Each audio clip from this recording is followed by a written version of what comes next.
we covered 3 pretty bad matches. Let's go to a pretty good one. Abyss and Jeff Hardy. Like, none of the build to anything has been good, but this was at least funny. Yep. Which I can respect. All you ask for is at least for the television show to be funny, even if it's not necessarily good. Yeah, 100%. So Dusty does come out at the start of the month, announces that it will be Hardy versus Abyss in a Falls Count Anywhere match, as said it was named at the time. They turn out to call it a Final Assault. What's the difference between Final Assault and Falls Count Anywhere, you ask? Nothing! See, they got too big for their britches. They came in and they had a better name for TLC, and they're like, we can do it again, and then they didn't. Yeah, Final Assault is not a better name for Falls Count Anywhere. It also doesn't, like, signify with the match rules at all. I guess your assault. Every match is a Final Assault then, I guess, isn't it? Any blow-off is a Final Assault. So, February 25, Abyss attacks Jeff Hardy in catering. The segment I kind of love. I love it. Because my boys, Buck Quartermain and Lex Lovett, were just sitting down eating. Yep. And, like, they were brawling and they were still just sitting there eating. They're like, oh, cool, brawl. And then Jeff got thrown into all of them and it made a perfect bowling ball sound. And I laughed my ass off. My favorite part was Abyss throws them into the tables and then he starts stacking the catering tables. Yeah, it's just on instinct. He's like, I'm going to slam him through multiple tables. But yeah, Hardy tackled Abyss into some tables, which looked deeply unpleasant. And then the segment ended. Yeah. So a note from the Torch. Jeff Hardy shows up on time for most shows, but wrestlers say his new habit is leaving the building long before the shows come to an end. Which, fine. Yeah, like, I don't know, if you're not booked, go home. You finished your job, you can leave. You don't have to stand at the curtain. That's like old school wrestling bullshit. Come on. Especially when you're Jeff Hardy. Also, especially when you're not being paid hourly. Yeah. And I do think the culture around that has changed because you often hear about how like SmackDown tapings, everyone's gone when something happens at the end of the show. It's like, oh, no one else was there because they did their bit and left. You say that, but didn't like the Bucks and Kenny get a bunch of shit because they would leave after their segments were done? Well, it's a bunch of bullshit. True. It's just one of those dumb wrestling things where it's like, yes, if you would like to learn something, you should sit at the curtain and watch the match. But when you're fucking Jeff Hardy or Kenny Omega, go home. Yeah. Management doesn't say much to Hardy about this, and the assumption is that he will continue to get away with murder because he parties with one of the key office officials. ... Also, he's a giant star.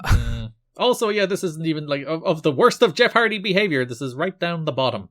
Oh no, he leaves early. He does his job and leaves, God forbid. This is the month where the big public blow-up happens between Edge, Lita, and Matt Hardy. Woo! And there's some notes. Apparently Jeff was shocked and blindsided by it, and he even wrote a song about it right after to help deal with the emotions he felt. Which is very Jeff Hardy. He is such a hot topic boy, isn't he? He really is. And Lita was not pleasant to him, apparently, when he tried to talk to her about it. Well, she was going through it, to be fair. In a very public fashion. Yep. She was like, Jeff apparently thought that her and Matt would be together forever. It's wrestling, Jeff. And then they accidentally made Edge a hot heel. And then Edge became a giant star. And Matt Hardy became a regular star. Matt Hardy more influential, you know. Cinematic matches, baby. And the Hardy Boys. So the March 4th Impact ends with my favorite segment of the month, which is Abyss is now wandering backstage looking for Hardy because he loves fighting him backstage. And then they pan up where Jeff Hardy is just standing on some kind of backstage thing, a height above Abyss, and he's just watching Abyss wander around with binoculars. They should do this angle with Jungle Boy and someone. Somebody is like monitoring Jungle Boy and it's like, Jungle Boy in his natural habitat. That would be great. Yeah, you get like a Dave Attenborough voiceover for it. That'd be great. That was the entire segment. Abyss being like, where's Hardy? Without speaking. And Hardy with his binoculars being like, tee, I'm watching him. He didn't even like attack him or dive on him or anything. He Nope. just watched him. He's just scouting. Which is great too, because it's like, as we watch the wild Abyss through his natural habitat, the backstage, we see the Predator standing atop. It's great. It really is like a documentary, a nature documentary. We should try and find some David Attenborough audio that actually fits the scene. Great segment. Top-notch stuff. Then the March 11th Impact opens with Raven and Abyss facing Mikey Batts and Cassidy Riley. Awesome. So Abyss press slams Mikey Batts above his head. Yep. And drops Mikey Batts out to the floor. Yeah. So there was a guy on Twitter who made a comment like, why would you do this for like nothing? Mhm. And I was like, well, he's doing it because A, he's on television in front of more people than he's ever been in front of in his life, and B, he's trying to get money. Like, he wants a guaranteed contract. There is something to be gained from it, and that is consistent work. Yeah, when you're Mikey Batts, you are truly the bottom of the barrel guy.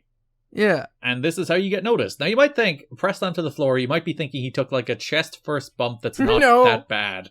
Like, No. when you're visualizing a guy taking a press slam to the floor, think about it, you're not visualizing it the right way. Because Mikey Batts turned in the air and landed flat on his back when he hit the floor after being press slammed from the ring. It's a hell of a bump. He leaves such a splat noise too. It's so unpleasant. It's on the Twitter. Go watch it. Yeah, at TNA History Pod on Twitter. And then Abyss hits a black hole slam on Cassidy Riley to pick up the win. Good stuff. Also, Raven did a sick kick in this match. Like the Roderick Strong move. Yeah. One of those flying single boots. Also the Carl Anderson. He didn't have the shitty little boots. He didn't. Hardy appeared on the big screen after the match and challenged Abyss to come find him. I guess he never did find him because that's all we saw of them. He was hiding on top of the fucking thing again. They should have done another scene where Abyss is like... He's throwing Lex Lovett through the catering. Destination X, we then have Hardy versus Abyss in a final assault match in one of the very few good matches on this pay-per-view. Yeah, they hit each other with a bunch of shit and Jeff Hardy jumped off shit. Yeah, they brawled backstage. Jeff climbed like there's steel girders in the shape of an X backstage. Hardy climbs it. It's a good 15 feet in the air and does a swanton off it through a table onto concrete. Good spot, cool spot. Hardy hit the classic like leg drop over a ladder. Abyss powerbombed Hardy off the top through a table. All very good stuff. I will say the finish was a little bit on the weaker side given the like tone of the match because he just hit a twist of fate on a ladder and pinned him. Yeah, and then of course Abyss has to get his heat back.